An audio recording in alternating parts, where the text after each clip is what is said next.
आज हम रोरा लोग के सुनाएम जीतिया के व्रत कथा। एगो ननद और भौजाई रहत रही ह। ननद खर जीतिया करत रही ह 12 बरस के उम्र से, और भौजाई जीतिया के व्रत करत रही ह। हर साल ननद और भौजाई मिलके एक साथे जीतिया के व्रत करत रहे लोग। लेकिन इस साल जीतिया के व्रत जब आए वाला रहेला तो भौजाई आपन नैहर चल जाली। बेचारी ननद अब अकेले पड़ जाली। उनकर घर में और कोई भी ना रहेला। उनकर जितिया के व्रत करे के रहेला। अब तो जितिया व्रत के दिन नजदीक आ गईल। नहाए खाए आ गईल। अब तो नंदी के धोए के बाद गेहूं। अब तो पूरा जोरदार बारिश आवे लागल। राम जी पूरा बरसे लगनी। अब नंदी परेशान हो गईली। ए भगवान, अगर ये गेहूं ना सूखी तो हम कैसे पिसवाएं, कैसे आटा बनी और कैसे हम पकवान बना के जूत भगवान के दे। हम पूरा परेशान हो गईली ननद। अब हार के ननद कहतारी, ए भगवान, अगर हमरा घरे घामा उग जाई तो, हमार गेहूं सूख जाई तो हमरा साथे एक रात सूतेम। ई सुन के भगवान जी घामा उगा देनी। सिर्फ उनकरे घर में घाम उग गईल, उनकर गेहूं भी सूख गईल और आटा भी पिसा के पकवान बना के भोर में जीउत भगवान के दे देवेली और निर्जला व्रत रहेली। नियम पूर्वक श्रद्धा भक्ति के साथ नंदी जितिया का व्रत करेली और पारण के दिने भी पूरा नियम से पारण करेली।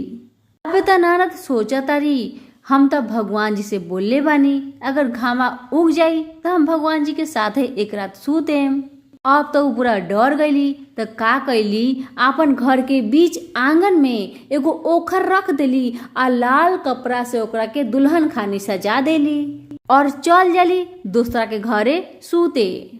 जैसे पारण के दिने रात होला तो भगवान जी आए नी तो देखे नी आंगन में एगो ओखल पर लाल कपड़ा पहना के दुल्हन बना के रखल बा। ई देख के भगवान जी मन ही में कहली, बहुत चलाक बाड़ी, तो रुका हम भी एकर उपाय कर देतानी।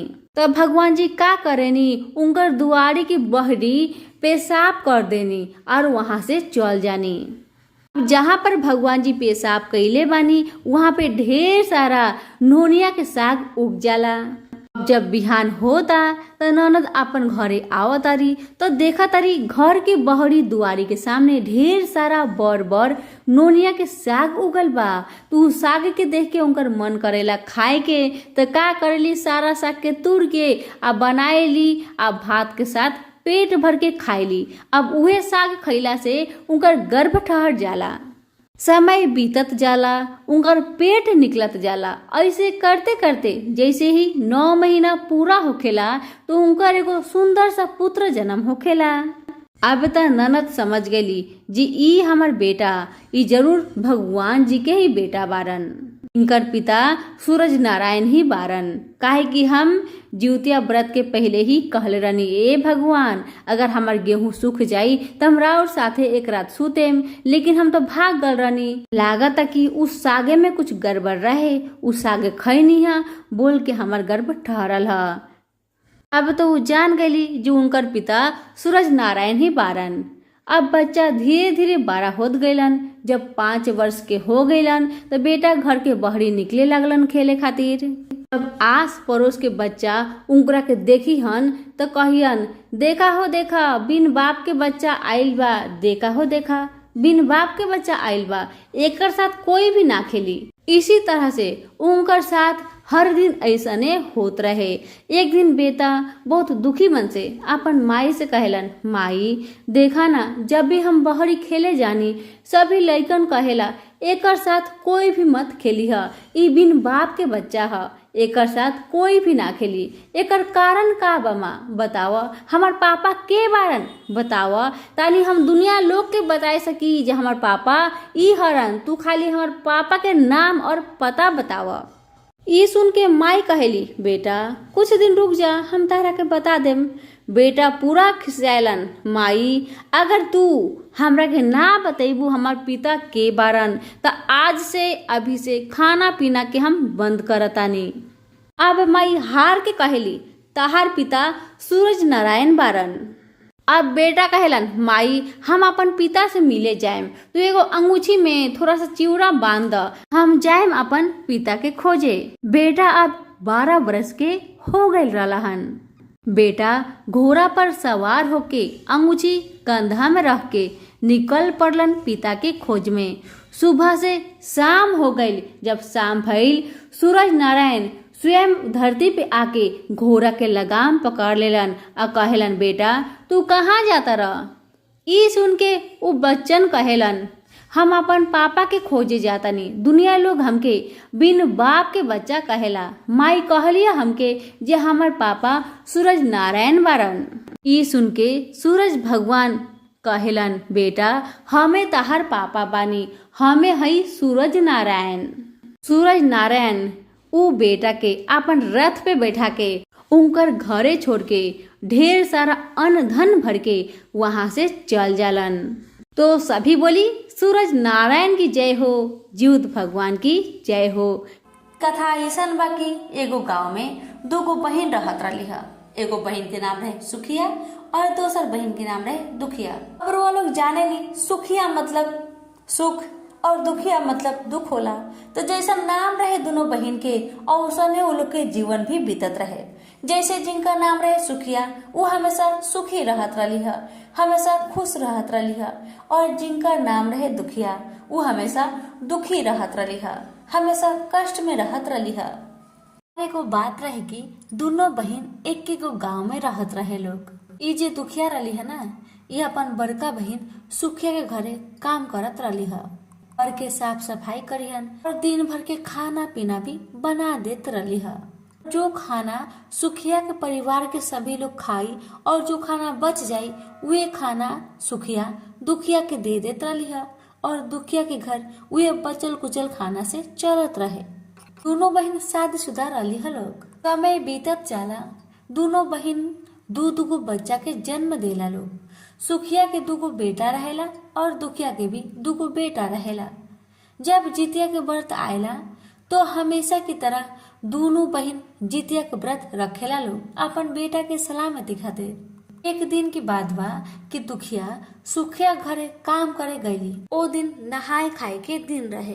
सुखिया का करेली, सुखिया घर में जो चावल होला ना, चावल के साफ करेली, कूल्हा में लेके साफा करेली, फटकेली, और जो खुदी निकलेला ना में से छोटा छोटा चावल के टुकड़ा, ओकरा के निकाल के वो कटोरी में रख देली। ई सोच के कि जितिया व्रत बा बिहान, तो जीउत भगवान के भोजन तो दे के पड़ी। और हमार जो बड़ी बहन बारी, उनका घर हम खाना पीना बनाए नहीं, जो सब कोई खाएला, जो बच जाला वही खाना तो हमके देली। तू खाना हम जीउत भगवान के कैसे देम? वो तो जूठा खाना का है ना। इसीलिए ये सोच के वो खुद ही के रख लेली। सारा चावल के साफ करके आपन बहन सुखिया के दे देली। अब फिर बारी आयल साग चुने के। नोनी के साग रहे। दुखिया साग के अच्छा से चुनेली, बिनेली, साग के पतई तोड़ेली और जितना डंडल बच जाला ओकरा के रख लेली। ये सोच के कि जीउत भगवान खातिर खुद ही के चावल बना देम और ये डंडल के साग बना के जीउत भगवान के हम भोर में दे देम। का करी, मजबूरी बा। बहन सुखिया से मांगे तो देबे ना करिहन। ये सोच के वो उहे रख लेली। अब जब दुखिया सुखिया घर में खाना पीना सारा बना लेली, तो वे खुद ही की चावल और साग के डंडल लेके अपन घरे चलाएली और अपन घरे आके राती खाने वे खुद ही की चावल और डंडल के साग बनावेली। जब खाना पीना बना लेली ना, सबसे पहले जीउत भगवान खातिर, चिलू सियारिन खातिर, मरवाला लोग खातिर भोजन निकाल लेली। थोड़ा सा चावल और थोड़ा सा डंडल के साग निकाल के अलग से रख देली। ओकर बाद अपन पति के खिलाएली और अपन बच्चा के खिलाएली और आखिर में जो थोड़ा बहुत बच जाला वो खुद खा लेली और खा के पानी पी के सूते चल जाली। और जब आधा रात हो जाला, जैसे 3 बज जाला सुबह के, तो का करेली दुखिया साग और चावल के जीवनिंग के पत्ता में करके जीउत भगवान के देवेली और जीउत भगवान से हाथ जोड़ के माफी मांगेली कि हे भगवान, हमार लगे जो जुटल बा हम उहे रौरा के देतानी। राउर कृपा रहल त अगले साल हमरा और व्रत बड़ा धूमधाम के साथ करें। इतना कह के दुखिया अपन कमरा में जाके सो जाली। तभिए के बात बा कि तभिए जीउत भगवान हर कोई के घरे घरे जात रहनी है, घूम घूम के देखत रहनी है कि के उनकरा के का खाए के देले बा। तभी उनका नजर पड़ेला दुखिया के घर के टीना के ऊपर। जीउत भगवान का देखेनी कि ई कौन माई भारी जे हमरा के खुदी की चावल और साग तो हैले नहीं के खाली साग के डंटी बाटे। फिर भी भगवान खुशी मन से जे भी जो देले रहे, जैसे दुखिया खुदी के चावल देले रही और साग के डंटी देले रही है, ओकरे के भगवान पेट भर के खा लेनी और वो खाए के बाद में वो का करेनी अपन भेष के बदल लेनी, एगो बुढ़िया के रूप धारण कर लेनी और दुखिया के घर के दरवाजा के खटखटाएनी, दरवाजा के बजाएनी। दरवाजा के आवाज सुन के तभी दुखिया के नींद टूट जाला और दुखिया कहे लगेली के हा दरवाजा के लगे इतना रात के बा। तो तभी भेष रूपी जीउत भगवान बोलेनी बेटी हाँ भाई हाँ दरवाजा खोला। तब दुखिया कहेली तू के हो माँ, तू के हो, आधा रात के यहाँ पे का करे आयल बारू। तब जीउत भगवान कहेनी बेटी हम रास्ता भटक गल बानी, हम रास्ता भूल गल बानी, यही कारण से यहाँ पे आ गल बानी। तू सुबह होए तक हमके अपन घर में रहे दा, तहार बहुत कृपा होई, जीउत भगवान तहार मनोकामना के पूर्ण करिहन। अब दुखिया कहली माँ रोरा जब आ गल बनी तो हम कैसे भी करके रोरा के जाए ना देती, काहे कि आधा रात के समय बना, रोरा कहाँ जाम अकेले अकेले, सुबह होई त अंजोरा में अपन घरे चल जाम रोरा। तो बुढ़िया माई चल चली बिस्तर में सूते। जैसे ही सुतेली उनकर आधा बेरा में का होला जोर से पैखाना लाग जाला, जोर से उनकर झाड़ा लाग जाला। बूढ़ी अम्मा दुखिया से कहली बेटी ओ बेटी हमके तो बड़ी जोर के झाड़ा लागल बा, हम कहाँ करी बताव। तब दुखिया कहली हे माँ हमार घर में तो बाथरूम उतरूम हैले नहीं खे, घर के कोना में ही कर द, हम भोरे साफा कर दे। यह ये सब बात नींद में ही बोलत रही है। तभी अचानक बूढ़ी माई बोलेली बेटा भर भर करी कि छर छर करी। तो दुखिया नींद में ही बोल देली माँ भर भर कर दही। अब झाड़ा करे के बाद में बूढ़ी माई अपन हाथ गोर तो साफा कर लेली। अब जो हथवा में पानी लगा रहेला तो बूढ़ी अम्मा दुखिया से कहली बेटी हम अपन हाथ कहाँ पोछी बतावा। तो दुखिया कहली माँ हमार केस बहुत बड़ा बड़ा बा, एही में हथवा पोछ ली और यहीं पे सो जाई। इतना कहे के दुखिया तो सुत गई, लेकिन जीउत भगवान वहां से अंतर ध्यान हो जानी। अब दुखिया के तो कुछ पता ही ना रहला कि रात के उनकर साथे का भइल है, उ सब कुछ भुला गए रहली, काहे कि नींद में रही ना, इसी कारण से सब बातों भुला गए रही है। जब सुबह होला दुखिया उठेली तुमका रात के सारा बात एगो सपना जैसन लागेला। इतना ही सोच के जब समय हो जाला तो दुखिया नदी में नहाए चल जाली और उनकर साथे आस पड़ोस के बहुत सारा महिला भी गए रही है।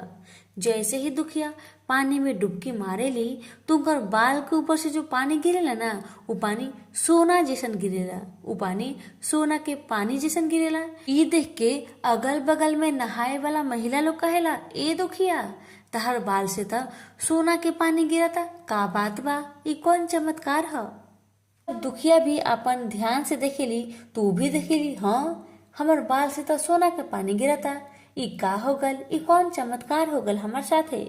ये सोच के दुखिया के याद आएला कि अरे बाप रे रात के तो एक बूढ़ी माई आ रही है, हमार घर के कोना में झाड़ा कैले बारी, हमको तो साफ करे के रहे। अब जल्दी से वो अपन घरे दौड़ल दौड़ल आयली कि झाड़वा साफ कर दी और करके फिर से जाके नहा धोआ के चल हन। लेकिन दुखिया जब घर पहुंचली तब वो देखेली कि घर के कोना में जहाँ बूढ़ी माई टट्टी कैले रही है वहां पर टट्टी नहीं की, वहां पर तो ढेर सारा सोना चांदी चमकताते। ये सब देख के दुखिया तो बहुत खुश हो जाली। उनकर समझे में देर ना लागल है कि जो आधा रात के आए रही है उस सचमुच के जीउत भगवान ही आए रही है हमार लगे। वे खुदी की चावल और डंडल के साग खा के उनकर हम पे दया आ गल बा, इसीलिए जीउत भगवान हमार घर में धन भर के चल गयी। जब दुखिया अमीर बन गई त का होला, जब कोई अमीर बन जाला तो लोग के घर में काम करेला ना करेला। अब दुखिया भी अपन बड़ी बहिन सुखिया के घरे जाए बंद कर देली और अपन बेटा से कहली बेटा इतना सारा हमने घरे सोना चांदी पड़ल बा, एक नाप तोल करके देखे पड़ी कि कितना बाटे, तबे तो हमने एकरा के हिसाब किताब करके बेचे, तबे तो धनवा मिली उतना। लेकिन उनकर घरे तो तराजू रहबे ना करेला। तो दुखिया अपन बेटा से कहली, बेटा सुना, मौसी के घरे हम तराजू देख ले रहनी है, तू जा मौसी के घरे जा और कहिया, मौसी मम्मी थोड़ा तराजू मांगले बारी, मम्मी के काम बाटे, इतना बोल के तू तराजू मांग के लेके चल अइहा। तब बच्चा खुशी मन से मौसी के घरे जायलन और मौसी से कहलन, मौसी ओ मौसी थोड़ा तराजू दा ना, माई मांगले बाड़ी। अब तराजू के नाम सुन के सुखिया कहेली, का बात बा कि तहार माई तराजू मांगले बाड़ी, का नापे के बा उनकर। तब बच्चा दिल के सच्चा रहलन आपन माई खनी, तो कह देलन, माई ना सोना न पिहन, यही खातिर तराजू मांगले बाड़ी। बहिन बेटा के बात सुन सुखिया जोर जोर से हंसे लगली और कहेली, बाप रे बाप, खाए के ठीक ना और माई सोना न पिहन, काहे इतना झूठ बोला तारा हमार से। तब बहिन बेटा कहेलन, मौसी ओ मौसी हम झूठ नहीं बोलत, हम तहार से सच बोलत आनी। अब आपन बहिन बेटा के बात सुन के सुखिया सोचेली, कुछ तो न पिहन जरूर दुखिया, यही कारण से तराजू मंगले बाड़ी। एक काम करा तानी कि तराजू के पिछुआ हम लाशा लगा दे तानी, ताकि दुखिया जो भी सामान के न पिहन वो थोड़ा बहुत चिपक जाई, जैसे हमके पता चल जाई कि दुखिया का ना पता रही। अब तराजू में लाशा चिपका के अपन बहिन बेटा के वो तराजू दे देली। बहिन बेटा लेके चल आयलन अपन घरे और अपन माई के दे दिलन, माँ ओ माँ मौसी तराजू दे ले बारी, ल सोनवा नाप ल।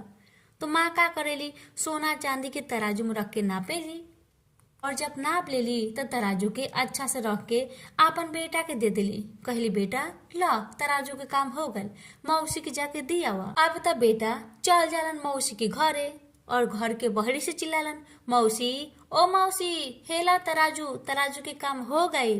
अब जैसे ही सुखिया तराजू के पलट के देखेली तो में छोटा छोटा सोना चांदी के कण चिपकल रहेला। ये देख के उनकर तो होश उड़ जाला कि बाप रे बाप, इनकर घरे इतना सारा सोना कहाँ से आयल होई, तराजू में तो सचमुच के सोना चांदी चिपकल बा।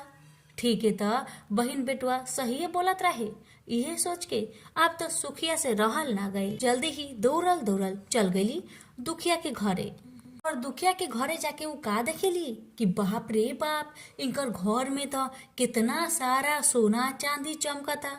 ई देख के तो उनकर आँख खुलल के खुलल रह जाला।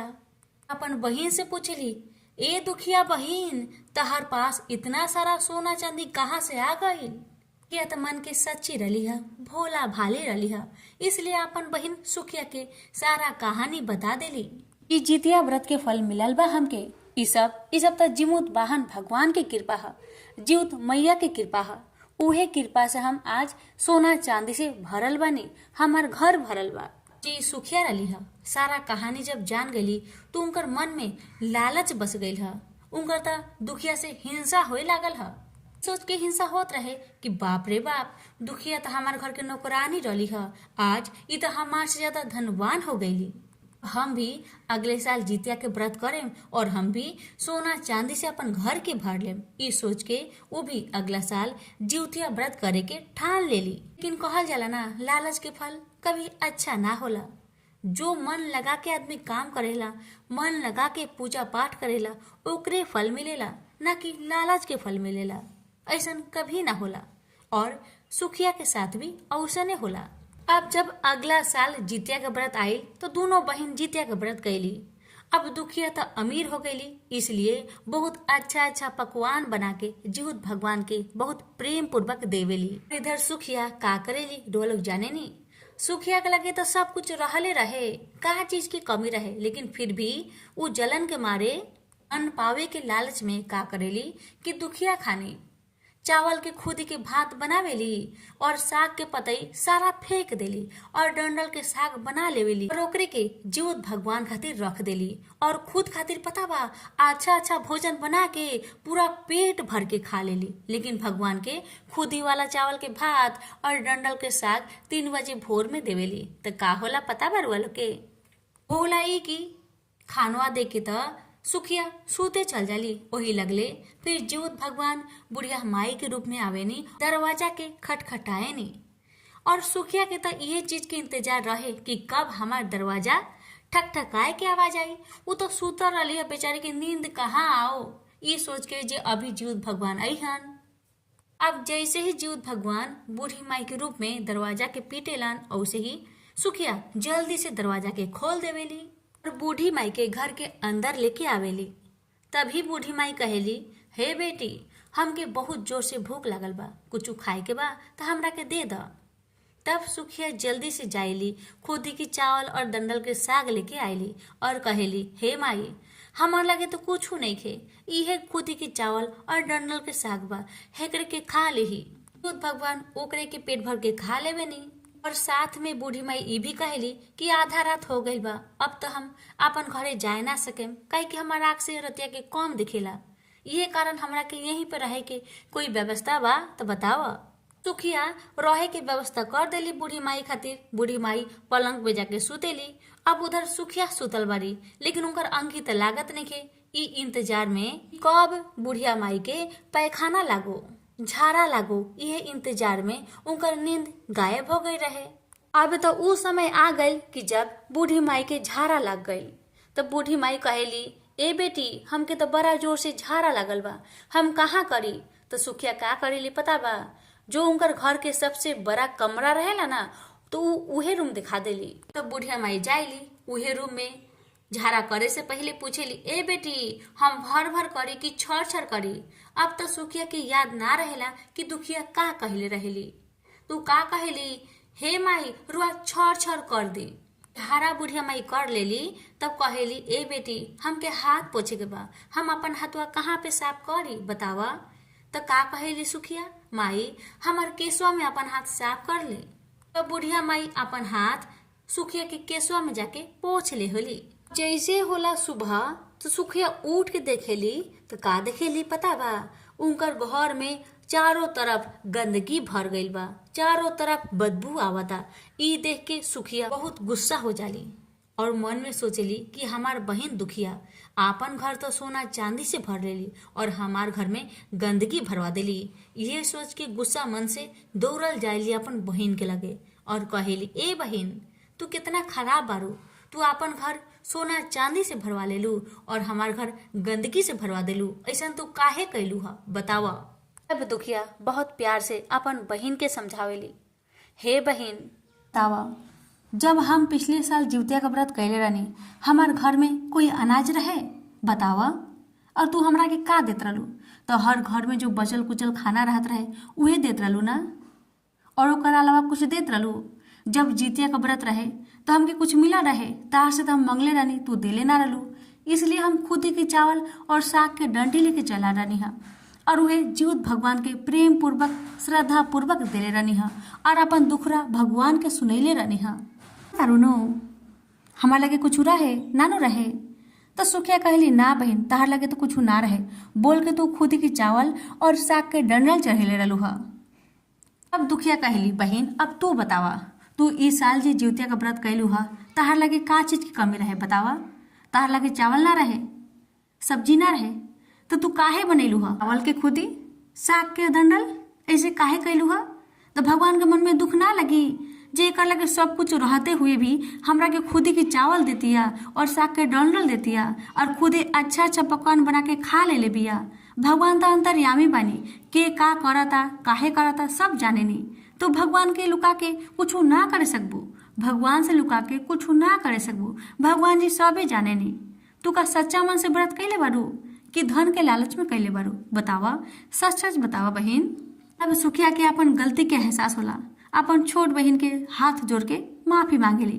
कहली, बहन, हमसे बहुत बड़ा गलती हो गई बा, हम तो लालच मन से व्रत कैले रहनी, खुदे भगवान के खुदी के चावल और साग के डंडल देले रहनी और खुदे अच्छा अच्छा भोजन बना के खा लेले रहनी। हम तो व्रत सिर्फ धन के लालच में कैले रहनी, हमरा के माफ कर द। शायद इसीलिए जीउत भगवान हमसे गुस्सा होके हमार घर में गंदगी भर देले बानी। हे बहिना, हमरा के माफ कर द और जीउत भगवान से प्रार्थना कर कि वो भी हमरा के माफ कर दे। मुखिया कहेली, एक उपाय एके गो बा, तू जो कैलू पहले कैलू, आपसे वो गलती कभी ना करिह और अगला साल हम दोनों बहन मिलके जिउतिया व्रत के बड़ा विधि विधान के साथ करे के।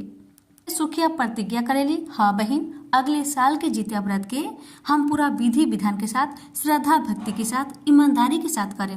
हाथ जोड़ के सुखिया और दुखिया दोनों जन मिलके जीउत भगवान से, जीउत माई से माफी मांगेला लोग। दुखिया कहली, हे जीउत भगवान, हे जीउत मैया, हमार बहन सुखिया से जो गलती भल बा ओकरा के माफ कर दी। अब से अगला साल से ई नियम पूर्वक विधि विधान के साथ राउर व्रत करिहन, इनकरा के माफ कर दी। और सुखिया भी बोलेली, हे जीउत भगवान, हे जीउत माता, हमार गलती के क्षमा करी। हम धन के लालच में सब ऐसे कैले रहनी है, हमरा के क्षमा कर दी। अगले साल से हम श्रद्धा पूर्वक, प्रेम पूर्वक राउर व्रत के करेम। रौरा के अच्छा अच्छा पकवान बना के हम भोग लगाएम। हमरा के माफ करी, हमार गलती के क्षमा करी। इतना कह के सुखिया और दुखिया दोनों जन सुखिया के घर जाला लोग। तो सुखिया घर में सारा गंदगी साफ हो गए रहेला। चल जाला ना, जो भी भक्त अगर श्रद्धा भक्ति के साथ भगवान से कुछ मांगेला ओके मिल जाला। इधर सुखिया भी अपन दिल से भगवान से माफी मांग ली है, इसलिए उनकर घर की गंदगी साफ हो गई है। और जब अब अगला साल आयल है तो दोनों बहन मिलके विधि विधान के साथ जीउत पुत्रिका का व्रत करे लाग गई है। जीउत भगवान की कृपा से उनकर दोनों बच्चा के आयु दीर्घायु हो गई है और उनकर घर में अन्न धन के भंडार भर गई है। तो प्रेम से बोली लोग, जीउत भगवान की जय। हे जीउत भगवान, जैसे रोरा दुखिया के कष्ट के दूर कैनी, वैसे ही राउर कथा कहे वाला, सुने वाला और हुकारा भरे वाला के सभी के परिवार पर अपन कृपा बना के रखेम। सभी के पुत्र के रक्षा करेम, सभी के पुत्र के अमर करके रखी, निरोग रखी और सब कोई के पुत्र दी।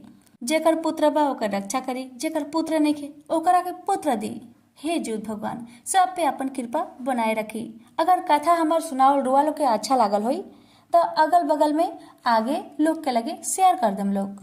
प्रेम से बोली लोग, जीउत भगवान की जय, जीउत मैया की जय। धन्यवाद।